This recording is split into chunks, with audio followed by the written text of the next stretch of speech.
I want to tell you about something that happened to me very recently so you can hopefully avoid the same experience that I had. I hadn't flown in several years. Otherwise, maybe this wouldn't have all struck me as odd much sooner than it did. I was flying home from visiting a friend in New York, and my flight was very overbooked. There had been cancellations too, so the gate area was packed with people anxiously hoping for a seat. Since I was traveling by myself and didn't have to go back to work for a few days, I happily accepted cash to take a later flight. I wasn't in a rush and hadn't checked a bag, so at the time it seemed well worth the couple of hours wait for the amount that they offered me. They drew a strange symbol on the back of my hand when I accepted the payment. It was dark and looping, drawn on thickly, and it captivated me as my eyes felt the need to trace the flow of the lines over and over. I figured at the time that it was intended to give some indication to employees, perhaps to prevent me from trying to keep getting more money or vouchers if my next flight was also full. I ended up having no trouble getting on my later flight. Looking back, that was strange. For starters, quite a few people accepted cash, credit, and vouchers, and there were multiple cancellations, so it should have been fairly full, but I was the only one in my entire row. Across the aisle, too. There were only maybe 15 people on the entire flight. It was so empty that we could have each had our own private row of seats if we chose to. Otherwise, it was an uneventful flight. I had dozed off and woke up well after we landed, a flight attendant shaking my shoulders frantically. Her face had a strange expression on it, like a mixture of annoyance and deeply seated fear. All the other passengers were long gone. As I grabbed my backpack and headed towards the door, the small flight crew lined up to see me off the plane, which in itself wasn't too bizarre, but they seemed anxious. Some were checking their watches while others rocking back and forth nervously. I received pats on the back and annoyed glares from the lady who had woken me up. One tearful smile, and the pilot thanked me for my gift. I figured at the time they had confused me with someone much more important than I am now. I understand. As soon as my backpack had cleared the main cabin door, they closed it again behind me so fast that it almost hit me. As I left the jetway, I noticed that something was very wrong. Firstly, this wasn't my airport. This airport looked run down, if not totally abandoned. I looked at my new ticket nervously, and sure enough, it had the airport code I've never seen on it. I felt like an idiot for not paying more attention when I took the cash and was given the new boarding pass. I had wrongly assumed I was going to be flying in the same airport just on a later flight, especially since the employee booking it had confirmed the city, and the marquee at the gate had listed the correct city on it too. Granted, there are two airports near my house, but either of those would have been fine, and this was not one of them. I frantically looked around for someone that could help get me to the right place, but there wasn't another soul in sight. No passengers waiting to board, no one from my flight, no employees. I was completely alone. I could hear a faint, sharp scraping sound. The plane had begun to pull away. They hadn't even waited for someone to move the jet bridge away from the plane first. I was in a strange airport, and I looked to be totally alone. I pulled out my phone to see where the hell I was, and not only was there no Wi-Fi available, I didn't have data either. I sighed and resigned myself to wandering the terminal for any sign of life. It had been too long, but I'd figured out a way to get home, I told myself. Probably. I think I was too tired to be alarmed at this point. I finally began to take in my surroundings. I was in a beautiful, if dated, terminal. My eyes were drawn to the gold relief art along the walls. It was really unique, though as I approached and began to make out the details, I personally thought that the scene it depicted was far too disturbing to be on display in a public space like this. An odd-looking creature seemed to be tearing a man apart, while weird figures looked on. This airport looked to be completely abandoned. There was no power, instead the last of the light streaming in through large windows of intricately patterned stained glass painted everything a deep red hue. Ceiling tiles were strewn about, and some rested upon the dilapidated seats. My sense of unease grew the longer I took in my surroundings. There was something reverent about the place. It was almost church-like, but I shivered. My gut told me that nothing holy had ever dwelt here. It smelled faintly of fire, the fabric chairs also taking up the scent. On the ground, there was a thick gray dust as far as my eyes could see.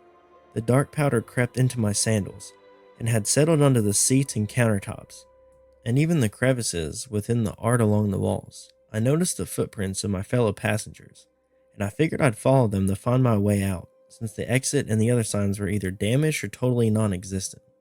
After a point, the footprints began to diverge as the others looked to have gone in different directions.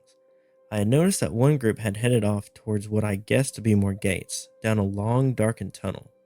I stared for a while, but I couldn't see an end to the darkness, since the last of the light outside was fading quickly and there seemed to be no power.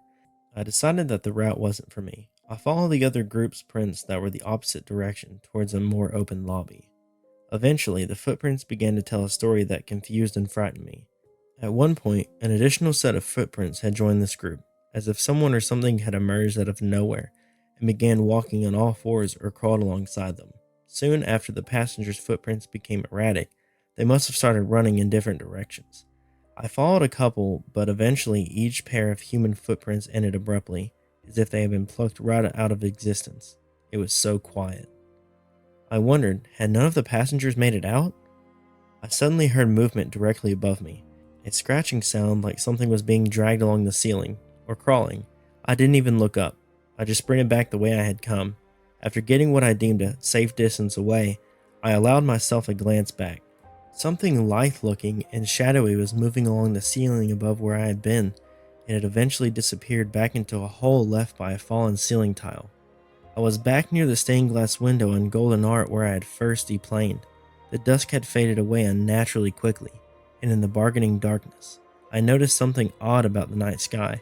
It wasn't like a sky I could see from home. It was too clear, there was no light pollution, and I could see more stars than I'd ever seen before. It was as if there wasn't a single light in existence.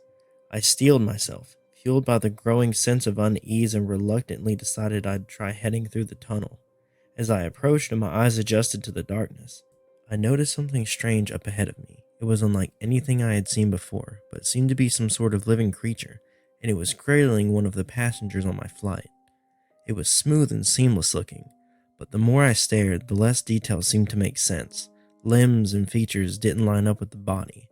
They swirled and shifted and had only a vague suggestion of form, but the pieces never fully connected.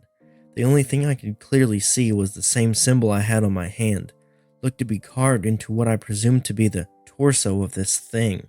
Looking at the creature gave me stabbing headache. Even now, I can't fully describe what I saw, just bits and pieces. Long, thinned appendages that seemed to float in and out of existence. A featureless face with indentations where features should be. Its head made me think of someone fighting to inhale through a black plastic bag. It was bent in such an unnatural way that I imagined it at its full height was more than the airport could contain. The passenger thrashed in its grip and let out a haunting sound like the last breath was being pulled from his lungs, and as he slowly shriveled into nothingness before my eyes, the creature in response gave a deep sigh that seemed to indicate contentment, and I once more smelled the increpid burning smell. The man crumbled like the dust that coated the floor, and it seemed what was left of him commingled with it.